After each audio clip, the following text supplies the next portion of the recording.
Kausapin po natin ngayon, PHIVOX Director Teresito Bacolcol. Director, magandang gabi po sa inyo.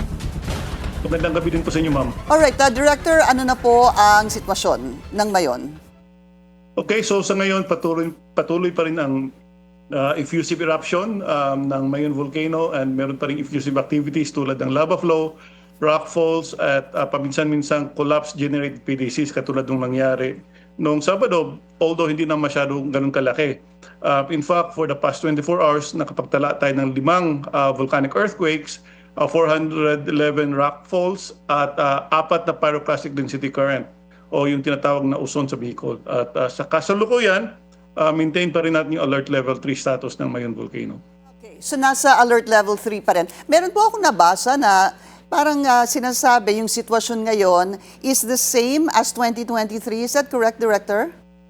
Yes po, yung 2023, effusive eruption din yon, and it took 6 months bago natin naibaba yung alert level from alert level 3 to alert level 2.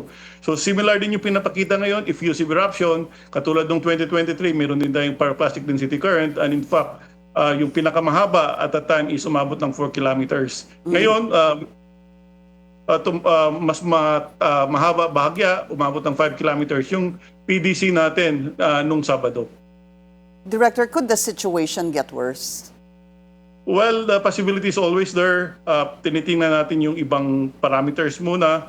Binabantayan natin kung magkakaroon ng sustained lava fountaining, mas malakas o mas madalas na explosions, pagdami ng volcanic earthquakes, malaking pagbabago sa sulfur dioxide, at kung nakikita natin na may inflation o pamamaga sa dalistis ng bulkan, then we may raise it to alert level 4. So the possibility is always there. Opo. Nakailan na pong volcanic quakes in the past days, sir? Okay, for the past 24 hours, naka-record tayo ng 5 volcanic earthquakes for the past 24 hours. Alright.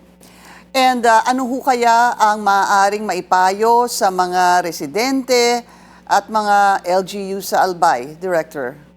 Okay, so again, payo natin sa ating mga kababayan living around Mayon Volcano na nasa alert level 3 pa rin ang Mayon, at maaari pa rin magkaroon ng ashfall, rock falls, lava effusion at PDC. So paalala natin sa kanila, huwag pumasok sa 6 kilometer permanent danger zone. Again, mag-ingat sa ashfall, sumunod sa official advisories ng aming tanggapan at sa kanilang advisories ng mga LGUs.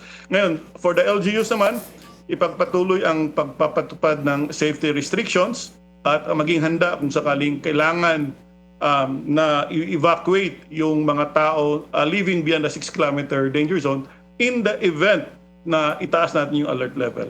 To 4. In the event na itaas po yan sa 4. Alright. Director, niyanig din po kanina ng Lindolang Samar. Ano pa ang impormasyon natin dito? Okay, so so far nakapagtala na tayo ng 6 na aftershocks.